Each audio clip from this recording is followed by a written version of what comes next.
dapat ang bossing ng mga galawan nyo is yung utak nyo at hindi titi. Tingnan nyo, pansin nyo, lahat ng mali nyo dahil sa titi nyo. Lahat ng mali nyo halos dahil sa titi nyo. Minsan may nabuntis kayong babae, oops, dahil sa titi nyo yan. Alam mo naman na hindi mo pa dapat buntisin yung babae yun. Alam mo naman na wala kang mapapakain sa bata yun, nag-decide yung titi mo, di ba? Yes, halos lahat ng mali mo. Minsan napapaaway kayo dahil sa titi mo. Iba nga namamatay dahil sa titi nila eh. May nabebembang silang babae, hindi naman dapat nila bembangin. Napapatay tuloy sila. Nagbubugbog sila.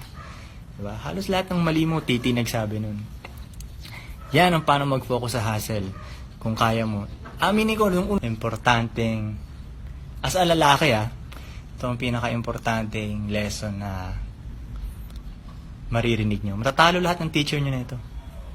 Paano mag-focus sa hustle, okay? Kailangan, mas malakas yung utak nyo kaysa sa titi nyo. Yun ang dapat. Kailangan, mas kaya magdesisyon ng utak mo kaysa sa titi mo. Halos lahat ng lalaki hindi ganun. 99% ng lalaki, titi nila ang nagpapatakbo sa kanila. Titi nila ang nagde-decide, gagawin ko ba to o hindi? Tanungin natin yung titi ko. Yun ang 99% ng lalaki ganun.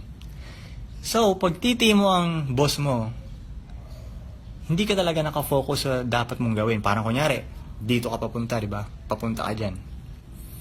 Biglang dito sa gilid mo, may nakabuka kang magandang babae dyan. So, sasabihin ng titi mo, lumiko, di ba? Na-distract ka. So, hindi ka focus, di ba? Yun, pag kaya mong dumiretso pa rin, kahit may nakabuka ka ng maganda, na palong-palong magandang babae, di ba? Kung kaya mong dumiretso pa rin, yun ang focus talaga. Doon matitesting ang focus mo. At ang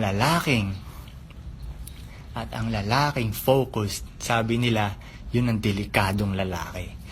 Yun ang makakagawa ng mga malalaking shit. Yun ang makakagawa ng empire. Yun ang makakaabot ng mga milyones. Kasi nakafocus ka talaga. Pag gusto mong yumaman, grabing focus ang kailangan mo. Pamatay na focus. Hindi ko sinasabing huwag kayong bibembang ng babae. Ang point ko lang,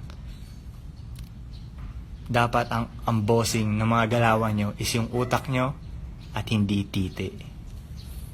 Tingnan nyo, pansin nyo, lahat ng mali nyo dahil sa titi nyo. Lahat ng mali nyo halos dahil sa titi nyo. Minsan may nabuntis kayong babae, oops, dahil sa titi nyo yan. Alam mo naman na hindi mo pa dapat buntisin yung babae yun. Alam mo naman na wala kang mapapakain sa bata yun, nag-decide yung titi mo, di ba?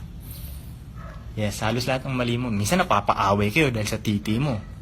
Iba nga namamatay dahil sa titi nila eh. May nabebembang silang babae, hindi naman dapat nila bembangin. Napapatay tuloy sila. Nagbubugbog sila. Diba? Halos lahat ng mali mo, titi nagsabi nun. Yan ang paano mag-focus sa hustle. Kung kaya mo. Aminin ko, nung unang panahon, titi ko ang boss ko. Nung unang panahon, oops. Yan, okay, nagbalik na tayo. Aminin ko yan. Pero syempre, kailangan mo i-practice yung practice. Diba? So, hindi ka na napapatakbo ng edits mo.